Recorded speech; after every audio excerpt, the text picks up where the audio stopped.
G'day, legends. It's Peps, and it is J-Dog joining you for the Round 11 Lace-Out Review. Big boy, we're getting straight into it. It was a belter of a weekend. Upsets galore, upset people galore, memberships in microwaves, scarves in bins. It was just the perfect weekend of football everybody could have asked for. More importantly, wrapped to have you joining me tonight. Good to have you back in the host chair. You've actually put a little bit of effort into your background as well too, which I'm really loving. So for everybody who's listening to this right now on the podcast, you can just hear the beautifulness that Jamie Wallis is showing on the screen. How you going, big boy? I am having a wonderful Monday. I love coming and joining the show when you invite me onto I suppose your show. I floated my half of the show with the public, and you've had some wonderful guests on. But it's great to come back on a Monday when Melbourne loses. Like it just gives me the warms.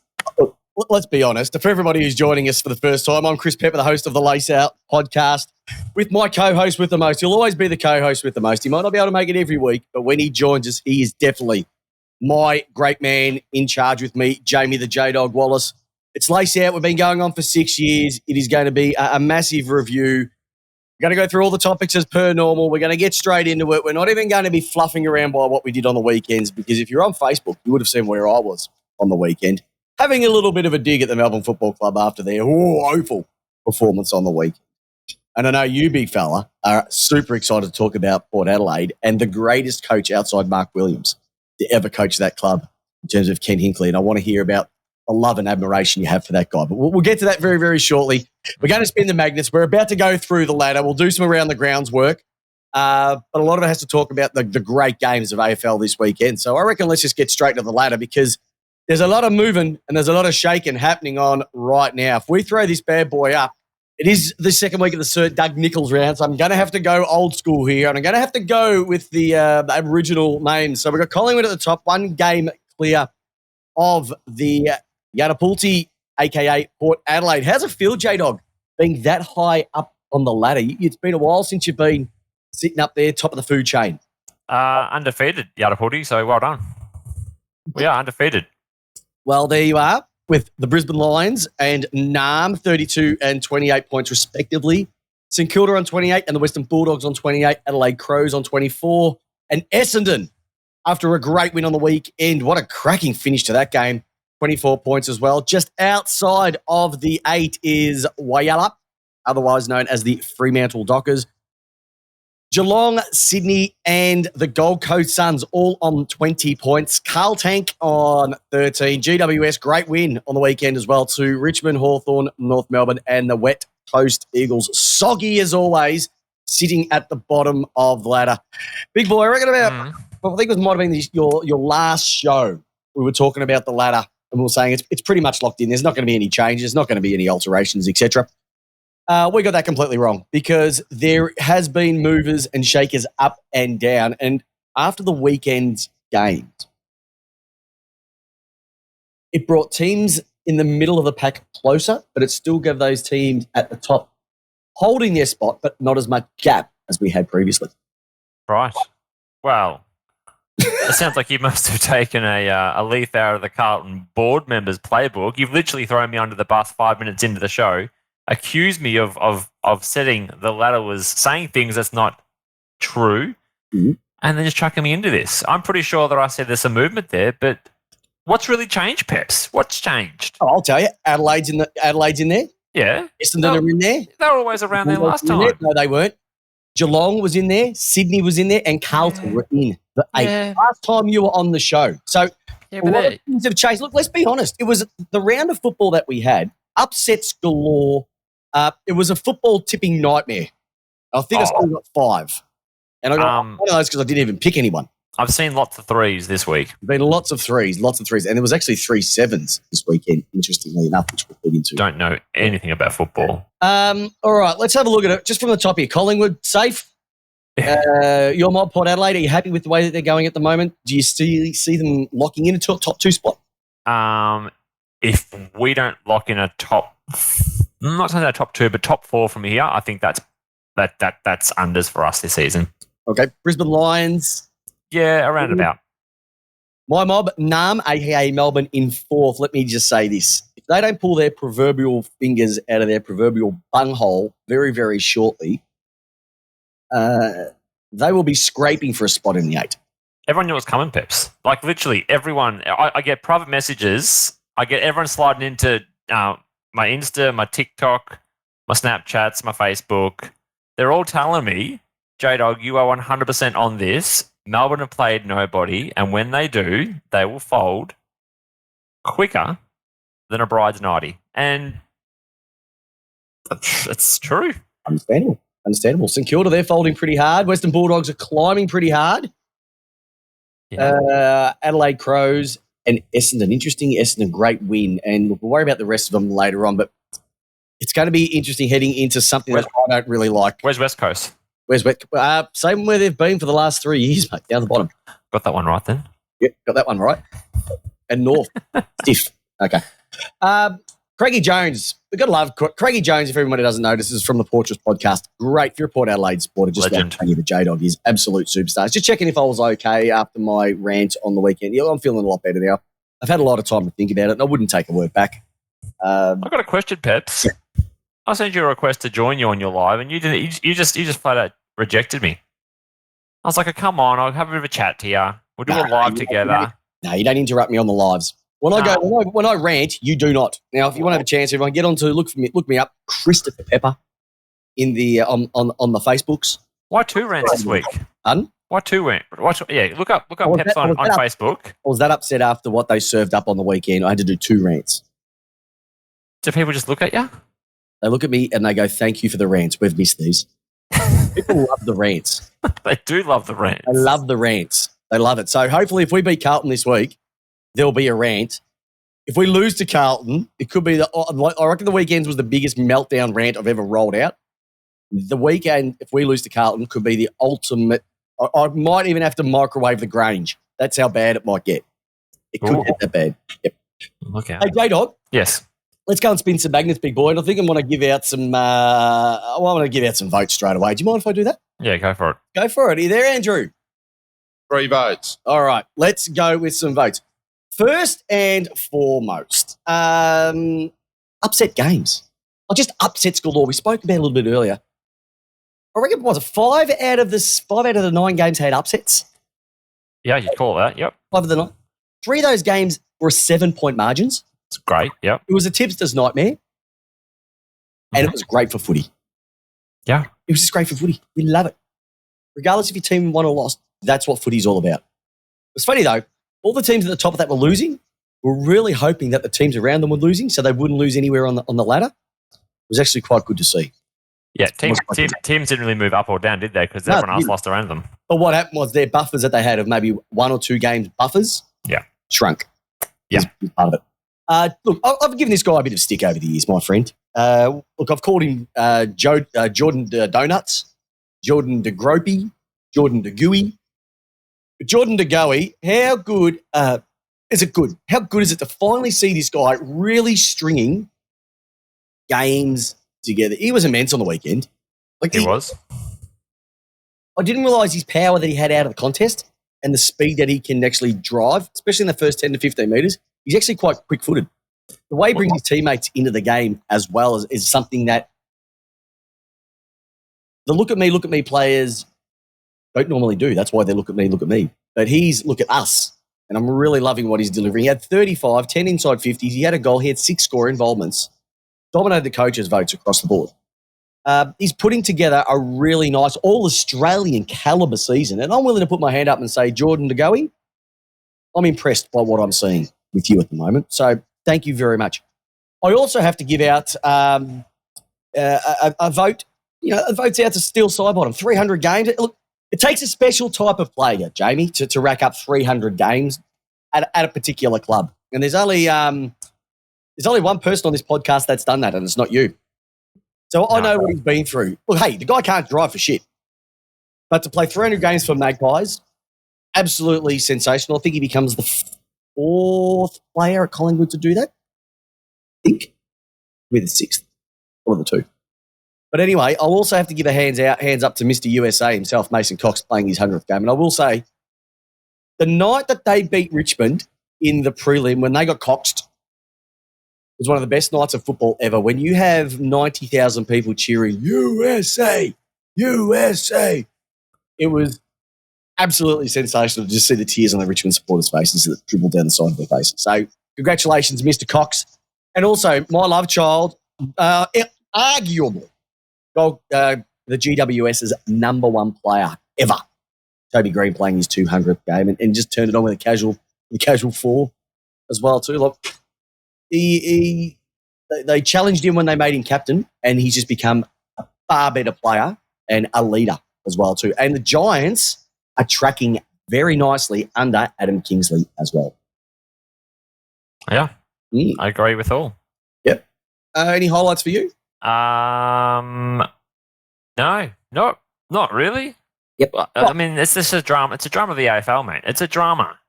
It is a drama. Can I just say one more? And this is just coming in the chat, Craigie Jones. And this is not even football related, but just a feel-good news. Kelly Finlayson, so Jeremy Finlayson's wife, her cancer has actually been downgraded as well too. So it's actually dropped a bit, which is really just great to hear. You know, football's not just about the players; it's the families, etc. And we've all probably known somebody who's gone through a cancer challenge over the years, and just to hear something like that, it just puts everything in perspective. That, you know what, there is a lot more than to the kicking a piece of pigskin around a field between some sticks. So that's a great noise. Some great news, sorry. And Lee Ali, great to see Fang. Hey, look at that. Lee Ali. I'm going to even put this one up. He is the Chris Pepper of GWS. That's a man who knows his football, Jamie. That is a man who knows his football. I want to know... Only if he wore number 6. Hey, only the greats get to wear 6, but I'll let Toby get away with what he's wearing. Number 4. The difference is Toby plays in the centre or on the forward line. You play at halfback, which is really the most unaccountable position in the AFL. They put all the match winners there, mate. They put all the match winners. Hey, Joel Michaels even jumped on tonight. Loyal listener for many, many years. He's even had a crack at you saying Lace had have gifted J-Dog this co-host spot tonight. You Melbourne guys are so salty. You put one little post up on Facebook and you all just come out.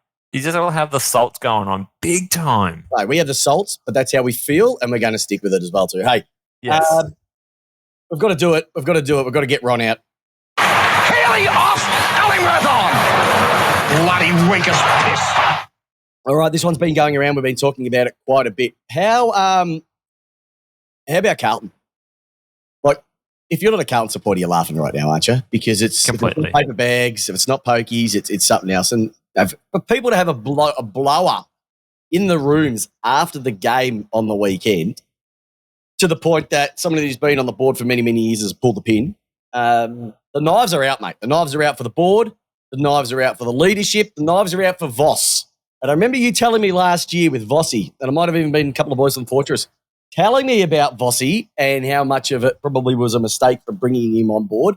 Port Adelaide was sort of a little bit clappity when he left. Mm-hmm. Isn't it interesting that only a year and, 11 games into his tenure, they're already looking at him potentially having to move on? Overreaction or warranted? Nah, complete overreaction. I think Carlton just need to just take a chill pill for a while. Look, J-Dog, the person since 1995. The person that I'm the most disappointed. The person I'm most disappointed in is where's Roman Bryan? Why didn't he pick this fight up? That could have been a good one. That would have been more exciting than Tom Bellchambers and Mooney having a fight. Oh, Carlton. Imagine seeing Matheson and what's that going for it. That'd be a good one. Sayers and Matheson. And Wiedering getting in there. Too. Hey? Sayers looks like the AFL version of Alex Perry. He's always walking around with his glasses on his forehead. He's bald. Oh, look, it's ding dong fight night at Carlton at the moment. Yeah, it's ding dong. It's ring a ding dong. We love it. Absolutely love it when we see things like that. So Carlton, it'll be interesting to sort of see where this. And funny enough, they've got I think a sponsors night tonight. All the big players are in there. Mike Fitzpatrick is there. Sellers McClure's there. It could get a little bit raunchy after a few Reds have been sunk down at that particular particular event. Jolly Michaels actually put this beautifully. The battle of the two underachieving sides of the last 4 weeks is Friday night. The loser will have a very bad week in the media. I'm going to ask you later on, J-Dog, who is going to win that game and why. Mm-hmm. He is not far from being totally correct. Whoever loses that is shot. I'll give my best attempt, Peps, as I have for the last 6 years, given my in-depth analysis and heavy research. I know. And once again, Lee Ali, just superstar. He knows his football, this guy. Pep always shut down the forwards. I think I left this show at the right time this year. No, you never did. You never. Facts are facts, baby. Facts are facts. Another three players banned due to the dangerous tackle. Yep. All of them apparently are going to challenge. Is this becoming a real fast, J-Dog? It's been a fast for a couple of years, Peps. Yep. I heard Buckley say it today. I'm like, he's true. He's right on the money. It's been a fast for a couple of years. What, the sling The tackle stuff, yeah. I don't mind it. There's been situations so far this year, and I think there was a couple even on the weekend. I think Jager O'Meara's on Spargo was an example where I don't think he's even head hit the ground, but they're just calling him dangerous. I touched, yes. It did touch? I touched. I'd say just baby's touch. Yeah. Touchy. Baby's touch. But you can even see from the start of the season to now, players are using a lot more control when they're bringing players down the ground.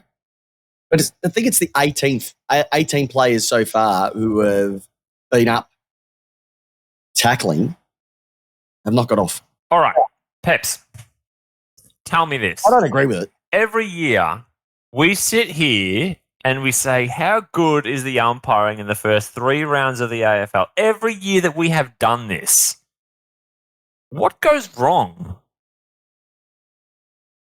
4 umpires for one.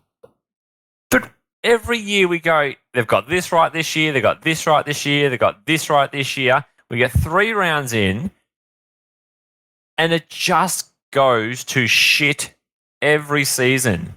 I think the reason why it goes to the shit is that the rule. Well, I'll tell you why. This is what happens, right? I think it's a combination of 2 things. It's a combination of the way that teams play, and then a combination of the umpiring rules interpretations here. If you think about it, the first few rounds of the season, it's really fast, it's really attacking. There's actually not many ball-ups, stoppages around the ground. As players get a lot more fitness, they're able to get to those contests, causes more congestion, and teams tend to sort of go back to their default methods, especially teams that aren't playing that well. They go back to the default ways to play, which is what? Very defensively minded. So if it's very defensively minded, there's going to be a lot more tackling. That saying, though, I saw some decisions live on the weekend where players were holding the ball, breaking 2 or 3 tackles, dropping it, and umpires just calling play on. We can't even discuss the Suns game. Tackled with even half a second. But you got an umpire at a Gold Coast Suns game tell a bloke that he crept over the mark by 2 meters. And if you watch the footage, I reckon if he went over by 50 centimeters, I would have bought real estate off this bloke. So I just think that there's too many interpretations. It should be black and white. So then what goes wrong? Around the world what goes wrong? What happens? So why do we get it? Why do they change the interpretation? Because we all go, how good is it this year? They're playing the big push in the back and the mark. They're doing this. What changes? Because, Jamie, what you just said there is that word, interpretation. What an experienced umpire, you know, even at work, we're in a very similar field in what we do. Mm-hmm. We know how to react to rooms. We know how to react when situations are good, when they're a bit challenging, etc. You get a new person in there, they tend to freeze, and what do? They tend to go back to what they've been taught or what they've been told. They don't use their experience. So a lot of the newer umpires are going literally letter of the law because that's what we're being told. People have been around for a while. They tend to have that experience where they can look around and go, you know what? No, I'm going to let that one go. No, that's not right. Yeah, I'll give that one. And it's not right. It's not right. It should be just black and white. It has to be black and white. It's also when the AFL go out and do stupid things like the hands in the back. That makes it hard. There's a thing called push in the back, but I've seen people being pushed on the sides, which you're allowed to do if it's in the same motion. Hands in the back, but you can put hands in the back, but when's hands in the back not hands in the back? When you used to reach the forearm or hip and shoulder to move. they make it harder and harder instead of saying, these are the rules, this is what it should be. They let the players almost decide what needs to be done, if you know what I mean? And then it just makes it harder for players, for umpires, for supporters that know what the hell is going on. So basically what it is, so what you're telling me is the AFL are adopting an agile project methodology. They're putting a product out there, they're getting feedback from the fans, and then changing the rules based on what the fans say. Yeah, but agile works. This is not working. Because we say it every year. Like this year, show one, we got on and we said, how good is the new holding the ball, dropping the ball interpretation? We were loving it. Players were getting tackled, they were dropping it, and they're going whistle, free kick, whatever. And then, as the seasons got longer and longer, we're starting to see players are just blatantly dropping it, throwing it, or crashing tackles, dropping it, and then being called play on. Yep. It's just getting out of control, Jamie. If no one knows what the hell's going on. And also, because the Suns game was a disgrace. Yeah. The Suns game was an absolute disgrace on Saturday night. Oh, we'll get into a couple of those as well. We will. Sorry. No, we'll get into that. Flopping. Now, look, there's times when you need to flop, but on a football field, it's not it. There's a staging rule that they have. Now, the two things that I can't stand, flopping, can't stand it. Yeah. Right? We saw a couple of them. Like, I know you've stuck into Clayton Oliver a couple of times. I hate it when he does it. All right? Max King did it on the weekend. Waitman's done it. Max King's a serial offender, though. Ginnivan did it as well, too. Yep. There's some players that are just serial offenders, and the umpires are complete nuffies to not pick these things up, or are they sucked into it? But the thing that shits me more than anything is that it's always the instigator that gets away with it, or is the one that gets pinged. Sorry, they get pinged. So they cause it. The other bloke pushes it back. They fall over, and it's free kick. Yeah. That's what annoys me more than anything, is that the instigator is getting away with it way too often. And once again, this is what happens when the AFL doesn't crack down. And you could say it's bullying on the field or however you're taunting like the NFL have got, because the players can't do anything back. They can't smack them, kick them, flick them, nipple cripple them, hopawate them, nothing. Mm-hmm. So they can get away with it. Mm-hmm. In the good old days, you go up and ruffle someone's hair, next you'll be having the smelling salts in the change rooms as you're waking up from being knocked out by your opposition player for being a smart ass. Yeah. You know, it's self-regulated. Now it's not self-regulated, and no one regulates it. So it's the shit. And the bye. We've got the last one for being dragged is the bye weeks. So we're starting the bye weeks this weekend. Should we just make the call and just have a collective week off? Just have one weekend off. Local leagues can play rep games, have their opportunity to have their week off, whatever it might be. But this dragging it out over 4 weeks of not completely succinct rounds of football is a crock of shit, J-Dog. I can't stand it. I haven't liked it since the start, and I've never liked it. Like a week off, Peps. That's interesting. Just have 1 week off. Like we do for the finals. Oh, like we do for the fault. Well, that's another story I've got to get rid of. But we'll wait for that to interview. Just get interesting. Why do we have it, Jamie? Why can't we just go 1 week off, everybody gets the same, and we do the same thing? It's just stupid. 4 weeks of, you got 6 games one weekend, 8 games one weekend, 7 games another weekend, 8 games another weekend. It just doesn't make any sense. Is our league have an odd number of teams in it? No. I wonder, but then why do we do it for? What's the point of dragging this season out longer? Why do we drag it? Oh, so but you're not really dragging it out. You're only dragging it out 1 week longer. It's stupid. And look, here's a novel idea. Play every week. Why do you need a break? It's in the CBA, Joel Michael. Great question. It's in the collective bargaining agreement. I don't mind it. They have a week off. You know, they're allowed leave. I know they get 8 weeks off at the end of the year or whatever it might be, but I just think you have 1 week off. Just have 1 week, zip it, and that's it. A number of years ago, they had 16 teams have a week off, and then I think it was Collingwood and might have been St Kilda played the one game, standalone game for that weekend. That was stupid. I just reckon don't have it. I'm all for not having it at all. Yep. You put your team out there every week. There's no week off. That's why it's football. That's why it's winter. That's what we love. If you got older players like your Geelongs, like your West Coast, like your Hawthorns at that time, you manage your players through the season. You don't rely on a bye to get you through. Yeah, true. No, I agree with you. I think we're in the same. You're either like, don't have it. I'm like, well, just have it over 1 week and get it over and well done with. I'd rather them have a mid-season bye than that bye before the finals. That is just stupid.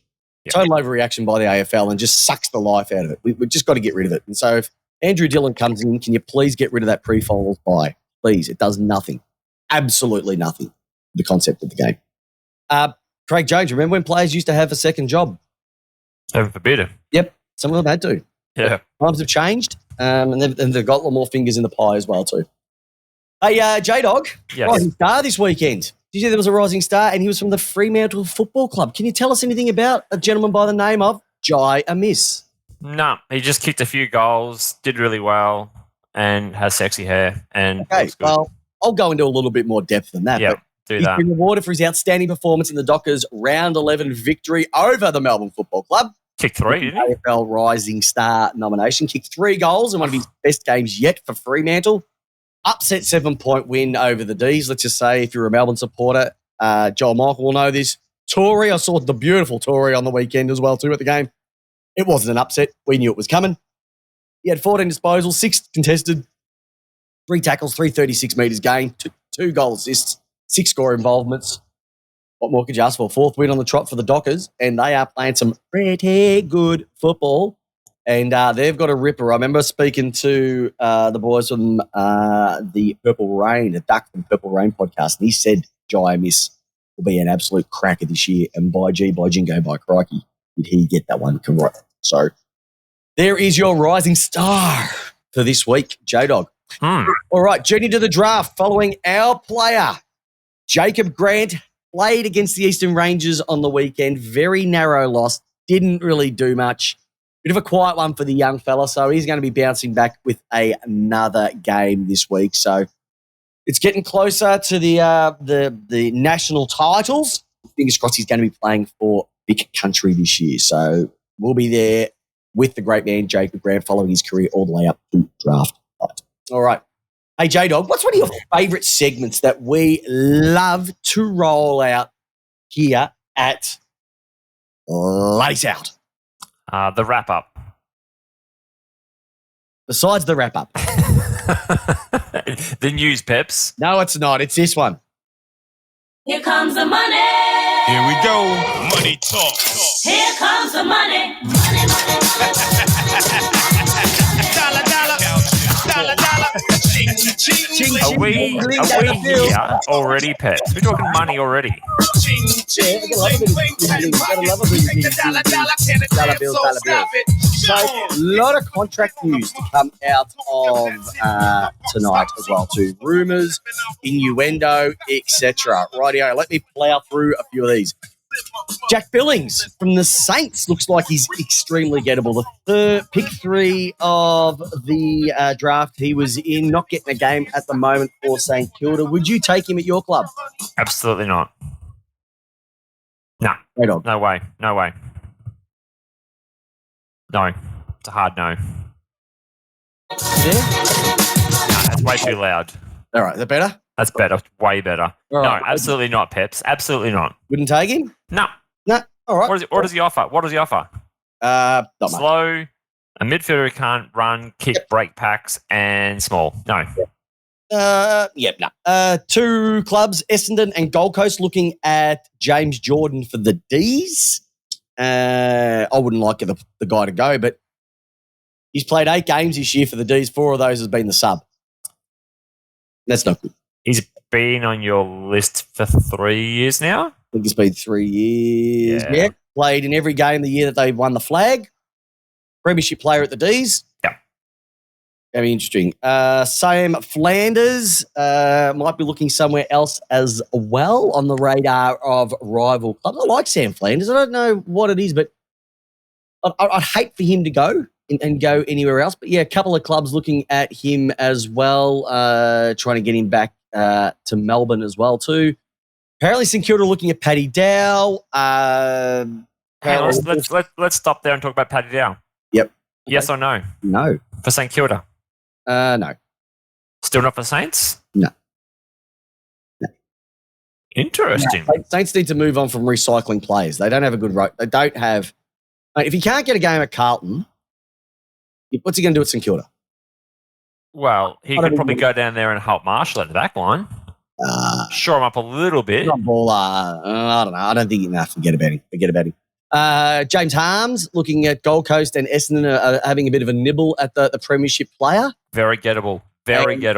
If I was Melbourne, I would make the deal. Yeah, I knew you would. Back end second round? Back end? Pardon? Back end second? I reckon it'd be... If Is he contract? I'd be wrapped. What's his deal? Is he up for free agent, restricted free agent? Or not? I'm not too sure, but I think the situation with him is that no one likes him. he's just a bit long in the tooth. Yes. And probably expendable. Like if it was Jordan or Harms, I'd take Jordan. Okay. Yep. All right. Yeah, it's because Harms have been there for a lot of the bad times, and he loved Melbourne all his life. But so it's Gorn. Yeah, but I'm not going to get rid of Gorn. Richmond looking at Harry Himmelberg. I know Sydney are as well too. Tell me a little bit, Miles Bergman, mate. A lot of interest coming for the 21-year-old playing 41 games for the Power. Switch back to the half back line and as just an elite user of the ball. He's really become a probably one of our best running defenders. Yep. So if we lose Bergman, it would be a big loss for Port Adelaide. Yeah, I like the cut of this guy's jib. I watched him when he played us a number of weeks ago and sliced and diced us. He also gets... If you watch a Port... He doesn't mind the contest as well too, so he can spread but also gets the in and unders if he needs to as well. Constantly gets called Horn Francis because he has the exact same hair as Horn Francis, basically. But you know when Horn Francis has got the ball and you know when Bergman's got the ball. What's the... No booze. No booze. Brisbane looking at maybe at Sava Radaglia. Can Brisbane take any more? Do Brisbane want a Sava Radaglia? Who's their centre half back? McStay went. McStay left. Yeah. And so they're lacking a big man, Harrison. But they've got Pryor who's been playing sensational for them. Why would you take... This is the first year that Radagalia's played in the back line. Like it's a... Yeah. Okay, it feels like you've just... Like as he's shown nothing as a backman, they've chucked him down there because he just does an experiment because they didn't know what to do with him. He's come off all right. But would you invest in giving him a 2-year contract at the age of 31 or whatever it is? On the weekend. So, no. No. Interesting. That'll be one to watch. And the last one I want to quickly go through, J-Dog, is after the rise, and when I say you'll understand, the rise of Luke Jackson against the D's on the weekend, should Fremantle look at trading Sean Darcy? Should Fremantle look at trading Darcy? Yep. So you're saying there is no point developing for a second ruckman with Luke Jackson there? That's what Freo was saying. Why would you invest all that money in Darcy when you could potentially trade him off to a club? Perfect example could be someone like North, someone like Hawthorn, someone like Sydney. Can I take this a different direction, Peps? You get a first rounder for him, probably. Get a first rounder for him. No. But Darcy, well, he's going around as probably one of the top 2 ruckmen for majority of this year with English. What would you... Clubs need ruckman. He's a big boy, can play. Was probably best on ground the week before. Well, the immediate needs are North. They have an immediate need for a ruckman. I don't know how long Goldie can keep going for. Don't go on Sunday. Can I chuck a hypothetical out there, Peps? Mm-hmm. Why do AFL clubs commit to long-term deals with ruckman? I believe ruckman should only ever be offered a maximum of 2 years. And it's not because of all the stuff. Hear me out, Peps. Okay. When do you ever hear a ruckman dominating a competition for 3 or 4 plus years in a row? I reckon the 6-time All-Australian Max Gawn went pretty well. But was he the best ruckman in the league? I would say the 6-time All-Australian Max Gawn would probably be pretty good. Yeah, but he wasn't, though. What do you mean? Look at him this year. No, but that's... Look at him when you won the premiership. Luke Jackson was your actual star of the ruckman. Oh, here we go. Here we go. Okay. No, tell me what I'm ruckman... telling you now. Brody Grundy. He had one breakout season, $1 million contract. Next couple of seasons, absolute trash. Oh, he had injury issues, so we'll give him that one. This is my point. Why would you put a player who you know is going to get bashed every game and offer him a 4-year plus contract on huge dollars when the lifespan of a ruckman at that peak level is so much shorter than a forward or a midfielder? I'd say it's the complete opposite, J-Dog. I reckon you're going to have more longevity. If you get a good ruck, I'm not talking your bottom half of the ladder. I'm talking English, Gawn, Marshall, Draper, Nick Nat in his prime, but Julio's gone with a bit of Nick Nat, and I'm like, well, Nick Nat, yeah, he could jump. Mm-hmm. Didn't really do much else. If you're not in the top 6 ruckmen in the league, you've probably got a point there. But I reckon that's the same with forwards. Forwards only need to get all right. Look at Mackay, perfect example. 2 years ago, Coleman medalist. Now a very low year. We were that year that we won the Coleman, right? Mm-hmm. He's gone from nailing virtually everything he kicked to he couldn't nail jelly to a wall. He could not nail a $2 lady of the night in Bali at the moment because he's just all over the joint. Mm-hmm. When players get the yips, forwards get the yips. You get a backman can go down. Midfielders do a knee, get a shoulder, whatever. It can go like that. So I don't think I understand. You got to have a look at the complete package. You can't just look at where they play, what they do around the ground. Yeah, I'm just not convinced. I mean, that's your opinion. I'm just not convinced with ruckman to give him big contracts on long years. Yeah, no, I agree. But if you give someone like Darcy 900 over 4, he'll take it. That's 4 years. You get the top 6 ruckman in the league who's going to be putting it down your midfield's throat every single chance. And when he gets down forward is a target that not many people are going to move. That's $1.8 million over a couple of years extra that you could be giving to a midfielder who could be worth it. A midfielder set you up. Midfielder is where it's at. Nah, I don't agree. You have to, mate. I've got gun midfielders in my team. You've got gun fielders and midfielders in your team. If you have too much of the same thing, I think midfielders to a degree are overpaid as well. Look at Geelong. No recognised ruckman, really, for the best part of a decade, and unreal. Just unreal. Unreal club. Unreal. Have they really? Really been unreal? Yeah, they've been unreal. They've won one flag. Yep, give them that. Yeah, top 8. I still finals every year. No, I agree. I agree. This year, I think it iffy. depends on the way that you play. It really comes down to the way your team's structured, the way that you play. If you've got a team that wants to protect the line, you need a big boy down back, it's going to work. If you're going to play... See, Collingwood have got away with it at the moment. Well, I say at the moment. Cameron hasn't been there. Cox has been... if Cox goes down, and you got no big boys. If Cox goes floppy, what are you going to do? Let's go through some of the things here from the panel joining us tonight. Yeah, I know. Go for it, big boy. McKay's in the boat as Buddy. Oh, from a kicking perspective? Maybe. Has Buddy got the yips? Does Buddy have the yips ever? I think Buddy's just got the old age. Just got the old, yep. Nick Nat, I think that's referring to me and my comment about not giving ruckman long contracts. We're talking about Gun Ruckman. Yeah, you picked picked Nick Nat. Don't agree with it, Jules. I think he was good. I think Nick Nat was 1-4. He's 1-4 for me. And we know what those players are called. Yes. Darcy for Georgiades straight swap. Okay.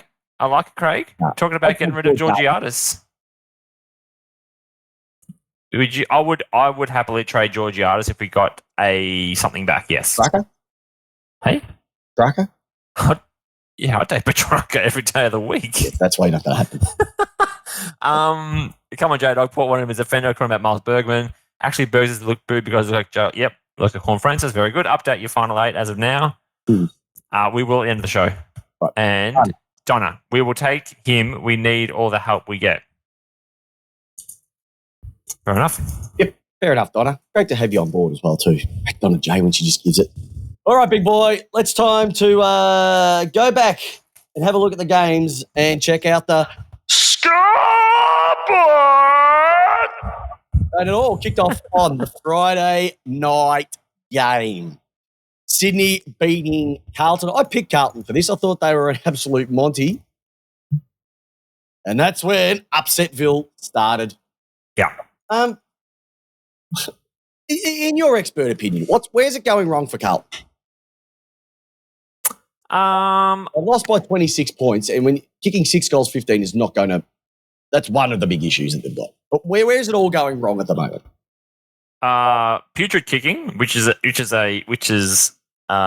issue that the whole AFL has at the moment. Rubbish forward entries.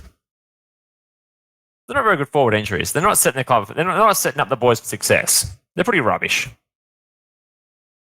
Can I ask you a question? Mm-hmm. So I don't have the exact numbers, but it was something along the lines of the number of times Mackay was targeted was double the amount that Curnow was. Mm-hmm. And Mackay's playing deep forward, and they want Curnow to be that Jeremy Cameron type. Yeah. So why would you have the guy who can't kick goals at all as your deepest forward? Maybe keep him close to the goals for better accuracy? Maybe? And that's Carlton. That is Carlton. They were absolutely, you name it, they were smashed from a goals perspective. They were just disappointing.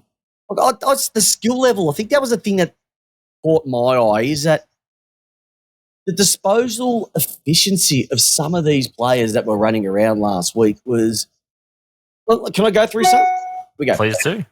This is overall disposal efficiency, so it's including kicks and handballs. But Mackay went at 25%. Curnow went at 39%. Corey Durden, 44%. Jesse Motlop, 46%. Ed Curnow, 50%. Yep. Now, if we took out the handballs aspect out of that, it would be a lot lower. That's not good enough at all, especially when you've got two small forwards in terms of Durden and Motlop, who probably aren't banging at 50, 40 metres. They're going to be doing short, sharp stuff. Not be able to be hitting targets at all. It just means the ball goes down the other end really quickly. I'll tell you one bloke, my mate Scotty Osborne, he played with him, absolute gun at his keel. Just superstar. Family's amazing. A few people in the chat would know him as well too. When we went and watched Melbourne Sydney this year, he goes, I love the Lizard. Nick Blakey, the Lizard. And I go, the Lizard, he goes, have a look how he runs. Now, I don't know if you saw the footage of him bursting out of the back line last week. Yeah. It is the strangest running style, but he just burst, chest up. I think he took about 2 or 3 bounces through the middle, lace out down the middle of the park. He is an absolute gun. I think Corns was saying he's worth $900,000 a year. I love him. I just love what he delivers. And Sydney were better on the weekend. They're far from where they should be, but they were a lot better on the weekend. And you can only beat who they put out in front of them. And they kicked 11-11. Okay, against 6-15, and that wins every day of the week. The conversion for Carlton was like 28%. Like it was beyond bad. Like genuinely. They went at an average of something like 61 disposals per goal. Like it was horrific. Yep. But across the stats, they had more scoring shots, more inside 50s, more rebound. Less rebound 50s. less clangers, more clearances, and yet it's just it. And Peps, you've played footy at a decent level. Mm. It's demoralising when you do all this hard work through the midfield, get a turnover, whatever it is. You bust your ass off the middle of the ground to get a turnover, create that inside forward 50 opportunity, and your big man just absolutely shanks it. It's demoralising. He sprays it like a 16-year-old boy on prom night. Like it's he just doesn't. Like at least he's trying. Like he was trying set shots, but he was putting them on the full or hooking them, or it's just nothing. And look, I play golf, and when you're struggling off the tee, that's what it feels like. Is no matter what you do, you're just spraying them everywhere. Yep. It is demoralising. You just don't want to play golf. Yeah, you turn your hips this way, you put your feet that way, you push out wider. You watch every Paige Sporanic golf video. You watch every Rick Shields video, every Peter Finch video. You go back to Paige Sporanic. None of it works. Except gets my YouTube views up, but that's about it too. But, hey, Sydney did what they had to do. They've got a sniff. I don't think they're going to make it. Yep. All righty, Buzz is here. Just at the time we're about to talk about his Saints going down by 10 points to the Hawthorn Hawks. 10 minutes to go. Bang. Bang, bang, bang. Hawthorn. Now, we called Mitchell a bit of a strange nut for what he's been doing. We might have got a sniff that he might actually have a bit of mastery in the madness. Are Saints fans bored? Are they Saints fans? Out there. Comments. Are you bored? Are you bored? Because you know this is coming. Like, I'm sure you must know this is coming every week now. It's the same kind of loss. Am I wrong, Peps? No. It's the same fourth quarter fade outs and the team just runs over you. Are you bored? I'd be bored of that. Yeah, what? I'd be worried. I'd be pissed. I'd be pissed off. I'd be super pissed off. Now. Last year they were 8-3. This year the wheels are starting to fall off again, and they're playing a lot more of a taxing game style as well too. Much more defensive. Yep, and it's going to hurt. It's going to hurt. When you don't score enough goals, or you don't kick a high enough score, it puts you in a vulnerable position for a run like that, for a run of 6-5 goals. Hawthorn won by 10 points. They had 10 more scoring shots. That could have easily been 5 or 6. Yeah. Now, James Sicily, we know he can be an absolute fruitcake. He's had 43 on the weekend, J-Dog, 658. Now, if I could have a bit of a... out of bounds, on the full. Why do we count the statistic of a kick for the bloke coming out of fullback? I would love to know how many of those 43 were from kicks out of fullback. So there would have had to have been at least, there's only going to be about 6 of them. That still mean he had 37. All right. Can't complain. He played really well, didn't he? He was everywhere. 21 intercept possessions. He went at 90%. It was unreal. That's unreal. That is unreal. Like, yeah. What number does Sicily wear again? Oh, that's right, 6. Peps. So this one here, I thought Saints. You half of the fourth quarter, Saints are cruising through with 20-point lead, something like that, 10-point lead, and then bang, bang, bang, bang, bang. Yep. Now, Buzz, you're telling me that we're talking gibberish. We are respecting the competition. We are respecting Hawthorn. They came out, they won it with 10 minutes to go. Great football. All right. We're having a crack at your team because it's just another disappointing one. I love the way John Newcomb plays. Dylan Moore. And you look at these names, they're not names that stand out to a lot of people. But they do what they have to do. And this is what frustrates teams who have got name brands that are not getting the effort. Your team's got a lot of name brands, Buzz, and all St Kilda. You're not getting the effort. Melbourne, not getting the effort. Geelong, not getting the effort. So I think that's what we're saying is that we're loving what? You're 7-4 with a first-year coach. You're not with a first-year coach, mate. He's been coaching for years, all right? You sacked the bloke who had you at 8-3, all right? I don't want to hear all this first-year business, okay? You're playing a better game style, but you're letting games like this slip, all right? But maybe they're the losses that you have to have. Okay? You're still in there, you're still in the 8, you're still in a better position than Hawthorn are. All right? But the facts are the facts. They play better, haven't you? All right? Just like this game that I went to see live. Fremantle by 7 points over the D's. I wrote last week 3 things that Melbourne have to do is leave Cozzy Pickett in the forward line. Someone tag Sarong.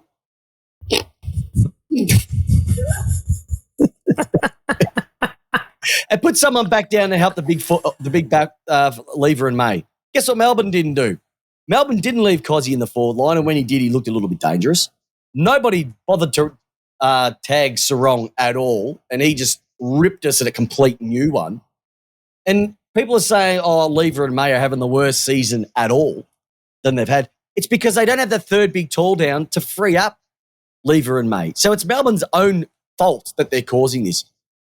But it's their lack of run. It's the bad goal kicking. It's just frustrating at the moment, seeing us 2 weeks in a row where we should have won, even though you probably should have won by 6 goals previous week, to claw our way back and then let it go. And then on the weekend doing it again. It's frustrating a lot of the Melbourne players. It's the lack of tactics on game day. It's the lack of planning. Everybody's playing against us. We don't do anything. We don't negate anybody. We don't change it up. We just go with the same old, and it's not working, and that's why we're cracking the shits. Yes. Luke Jackson, never going to hate the bloke. He was brilliant on the weekend. Absolutely brilliant. Absolutely brilliant. So, Peps. Yep. Your midfield shit, mate. This year, they're shit. Okay. They're shit. Yep. In the third quarter, you got outscored by 25 points from stoppages. In the fourth quarter, outscored by 12 points from stoppages. Mm-hmm. Where's your midfield gone? Where's it all gone? I know you didn't have Clary and all that sort of stuff. No. I don't think one person is a midfield. I think the structures are. But J-Dog, this has been going on for 2 years, this year and last year, and that's what frustrates us as well too. We can see where the deficits are. Nothing gets done about it. We know we don't have a sweeper. We lose centre clearances left, right, and centre. We don't have sweepers on the outside. As soon as somebody gets it, they're out. The better Brayshaw was playing. The better Brayshaw looked beautiful on that round. Which one? The beautiful Brayshaw in his purple jumper. Ooh. No, Angus wore red and blue, but that's okay. You'll get it right. No, the other one. No, they were just so much better. Brayshaw was brilliant. Hayden Young in the back line, he was just lapping up things left, right, and centre. And his kicking is sublime. Like, gorgeous to watch. Got to see O'Meara for the first time in a long time, and he's playing the best football, I think, ever since probably the first little bit of time. Nothing what he did at Hawthorn. He's probably a little bit at Gold Coast, but he's just playing. He's part of it. He's not the main man. He complements Sarong. He complements Brayshaw. Just exactly what they need. Their forwards, what more can you say about their forwards? Miss was fantastic. The other bloke that I couldn't remember his name, I'll tell you in a moment. Treacy as well too. Just big boys making a contest. That's all you can ask for. And they played Melbourne. They made Lever and Viney accountable. Yes, they are our 1 and 2 defenders, as Buzz said, but they made them accountable. They couldn't just drift off as well. They played us to a T. They were sensational, absolutely sensational. And, there's a lot of questions that Melbourne need to ask about. Are we a we team or a me team at the moment? That's what I'm feeling. And Fremantle, I think that's their 4th win in a row. They're going on the right trajectory, and they're going all right. The more games they play at Perth, it's going to be hard to beat. We've got a few more games to get through, but Van Rooyen, yep, looks a player. He looks a player. He's going to be all right. He's only his second year, first year of AFL footy, but he crunches packs. He has a crack. He just needs some support down there. He's not getting it from McDonald.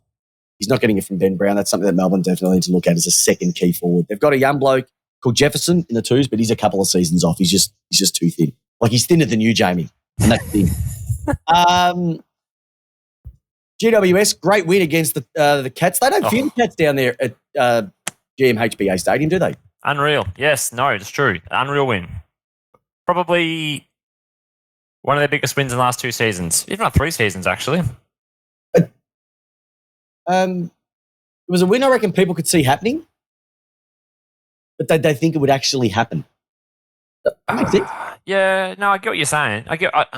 I'm not that bullish on GWS this year. I know there's I'm not signs of either. life. But if you have a look at their form line over the year, they've only had one big loss, which was to Collingwood. I think they've been within winning games by or losing games by 4 goals throughout the entire season.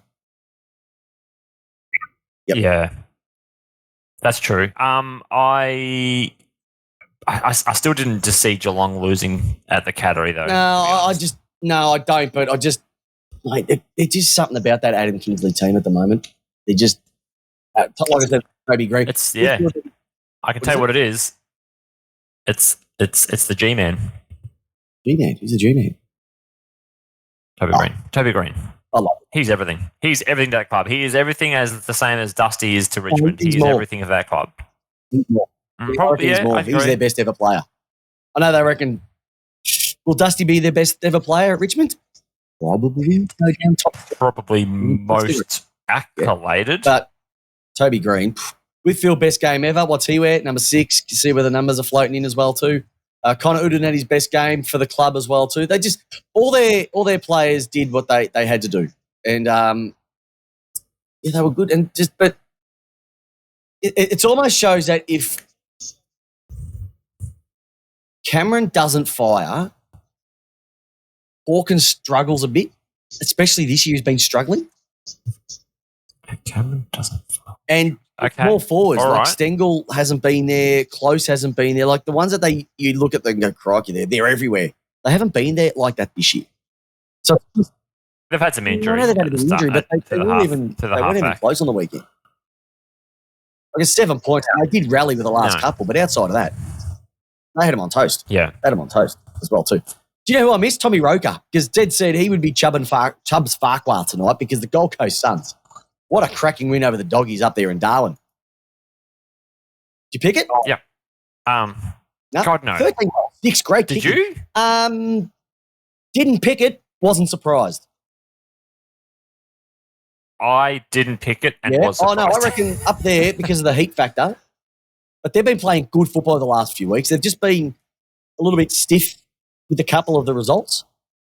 Western Bulldogs have been playing some pretty good footy, but you have a look at who's been, Rao's been sensational recently. Jack Lukosius have been sensational recently. Charlie Ballard, Bailey Humphrey, like these guys that, were lower, you know what I mean, are really starting. Mm-hmm. The best thing ever happened to this club, I know it's going to sound strange, is Tuke Miller not playing because these other guys have had to rise. No, Anderson has continued his great year. David Swallow, he's not going anywhere for a while. He continually ticks over. Nick Holman in his 100th game.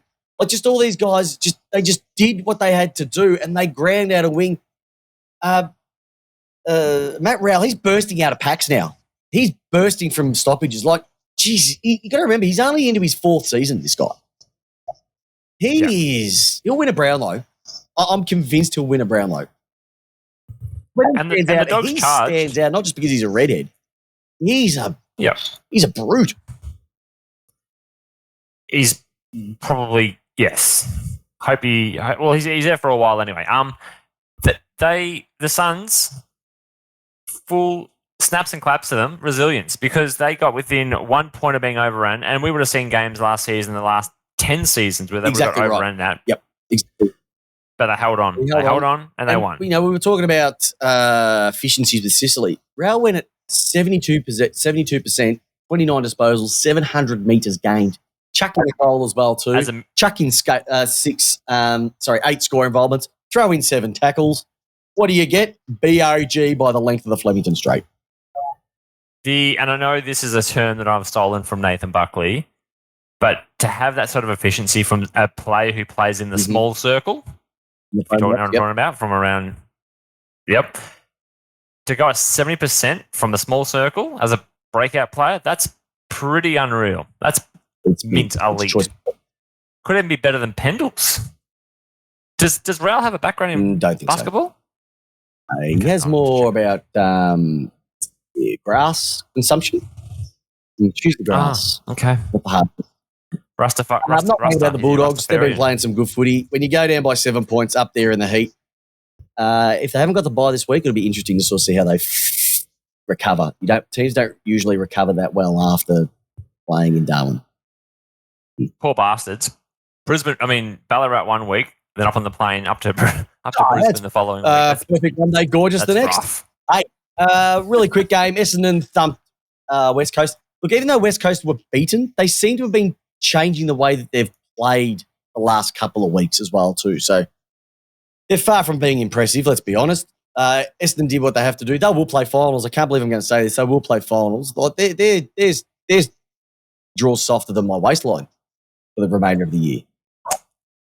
So they're going to smash it this year. I think they've played Hawthorn twice. I think they've still got West Coast twice, North Melbourne twice. There's 4 wins there.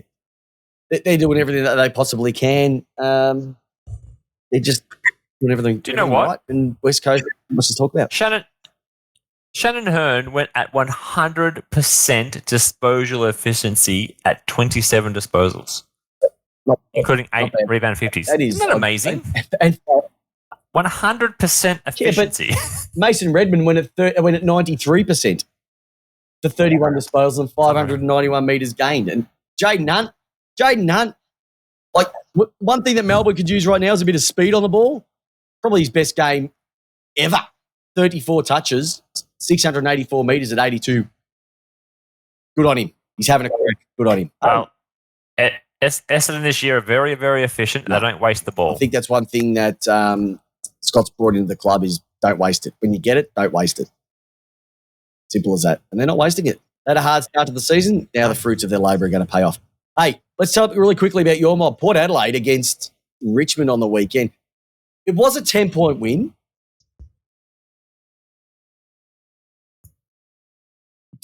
And when I say this, Did you win the game or did Richmond lose the game, or should the result have been a lot bigger? The game, I was never nervous about the game. I was frustrated at how much we dominated and kept missing, which is just a theme that I have with Port Adelaide. I'm not going to talk into it, but I'm frustrated. We've got some players. I know that Craig and then spoke about Ollie Lord. I think he is an absolute jet. He is going to be a jet for us. But it's just our efficiency in front of goals is going to kick our ass in the finals. Can I say one thing though? God, I love Marge. He's good, isn't he? Like Zach Butters. Those two, walking down the Rosie street, and you go Butters. Nerd Alert. He plays Dungeons and Dragons. Not that there's anything wrong with that. Him and Rosie, my goodness gracious. Could you see them? They're a different player. I get it. But could they rival Daniel Kerr and Cousins? Not on the Saturday night gear, but on the football field. In the number 2 position? Because number 1's Oliver Petrarca. We know that. Ollie and Clary. Yeah. They're pretty dynamic. They look for each other on the field. Yeah, and they're gorgeous. I love what they do. You've got everything going right at the moment. They're just immense. Tim Taranto, for a guy that's not in top 150 players, stick that up with 33. I'll kick 4. Yeah, so he was that. The Jack Rewalt's done. Koch is done. McIntosh is done. Oh, sorry, not reckon. Bolton is. Oh, sorry, Bolter. Basically, without Bolter, we would have stuffed. They were amazing with Bolter, but without Dusty, and Dusty's gettable. You know what's gettable? Dusty's going. He's going to Gold Dusty's Coast. going. Butters and Rosie with Jason Horn-Francis. That makes me horny. You know what? I would even knock the top off one of those two, Greg Jones. It'd make me horny as well too. That is a midfield that next 5 years, don't waste it. Don't waste it. Richmond are just going to go down. That's just the reality of where they're at now. Collingwood North, much to say about this? Collingwood just doing what they do. Once again, North playing a bit more freer football, aren't they? They've been really contested in the last couple of weeks too. Like, I thought they would have been a lot bigger margin than 35 points. I thought they'd be probably 60. At one stage, it was looking like that. But they're I will running. say one thing though. I've talked about Degoe, I've talked about Dacos's, Clank, all these. Nick Larkey, I think he's sitting fourth in the Coleman at the moment. I think he's 7 behind the leader in a team that's 17th. God, I'll tell you what, I'd love to have him at the D's. I don't think he's going to prime out of North Melbourne, but he's a guy that gets goals and kicks goals on a regular basis. Unfortunately, I think he's going to be wasted at North. But you see that there's a flicker. There's a flicker there. There's a flicker. Phillips. Well, they won the final quarter. They won the final quarter to win. Phillips probably played his best game as well too. Hugh Greenwood probably played his best game for them. The hyphen, Coleman Jones probably played his best game for them as well too. Charlie Lazaro probably played his best game for the club. So it's it's like, actually no, he didn't. He only had 5 touches. Looked a lot better than when I first looked at it. But yeah, they just looked a hell of a lot better than they had under Clarkson the first number of weeks as well too. So Eddie Ford was pretty good. Like, you know what I mean? Like you can only do what you do, but there's a little bit of hope. They've got more hope than West Coast. Yes. But Larky, as I said, Larky 5 goals, 2 behinds. All right, and let's round this one off with probably one of the best games of the weekend as well too. Adelaide Crows over Brisbane, 17 points. It's the Burgess effect. I've spoken to you about it. The Burgess effect at Adelaide is real. You want to talk about you got the exciting midfielders. They've got the exciting forwards. Rankin and Rochelle, double R's. Love what they have. Did you see Rochelle's snap banana kicky dribbling thing? I saw Pickett do one as well too. Then Rankin goes to the left foot from the pocket and says, "It's my pocket now." High five with the crowd. Drop the phone selfie. Like he just did everything. Oh, they were just like Rankin. Best pickup. Rory Laird, unfortunately, is going to be out. It sucks because he just absolutely dominated one of it as well too. Yeah, they say the Crows are fat track bullies, can't win outside of Adelaide. Yeah, I think that's one thing that a lot of the media pundits who are a little bit more expertised than us would say that outside of Adelaide, that's their only challenge at this stage. But yeah, you can only win against teams you play and at the ground you play at. All right, so long, same as West Coast, same as Fremantle. They got the opportunity. They play 11 games, probably 12 games at the Adelaide Oval. You win 8, 9, and 10 of those. You only have to win a few more to make the 8. So they're in a really good spot. Yep. Peps. Yep. Brisbane. 10 goals, 18 points. Bad kicking is... You're not going to win flags with that type of score. Well, they've still had 28. Nope. I don't mind it, but they're going to have to tighten that up finals-wise because they lost a game to Richmond a couple of years ago with bad. Oh, sorry, they did win that one. It was the other way around, but that could have been a lot more if they'd kicked straight. That's it. Round 11. We're going to quick eight. You quickly do yours. Update. I'll quickly do mine, and then we're going to wrap this super mega huge. All right. Let me just quickly look at the ladder. Let me have a quick. So, is he looking at the ladder for the end of the year? All right. This is what I'll say. Here, I'll do it first. All right. In no particular order, because I'm only going by what I see here. Collingwood, Port, Brisbane, Melbourne, Bulldogs, Essendon, Fremantle. I got mine already. Yeah. And I want to really say it, but I don't think it's going to happen. Gold Coast. I think Gold Coast have an all right run towards the end of the year. The outrider will be Adelaide. Okay. Yep. So for me, I just see Adelaide falling out, Fremantle coming in. Okay. I mean, it's hardly earth-shattering news because you're on the same points, but that's the change I see. I say everyone down from the Suns is done. Yeah. So Carlton, GWS, Richmond, Hawthorn, North, and West Coast are done. No, good point. I'm looking at the top 4. I don't know at the moment. I'm not Collingwood, Port definitely in. Brisbane probably definitely. Melbourne are a bit shaky, but if they've been shaky and they've got a bit of a tougher run as well too. So I think they'll be playing finals. I don't know if they're going to be top 4. But then I look and say, who's going to be the other top 4 team? The only other top 4 team that I can think that could probably be, and I'm going to laugh when I hear this, is Essendon.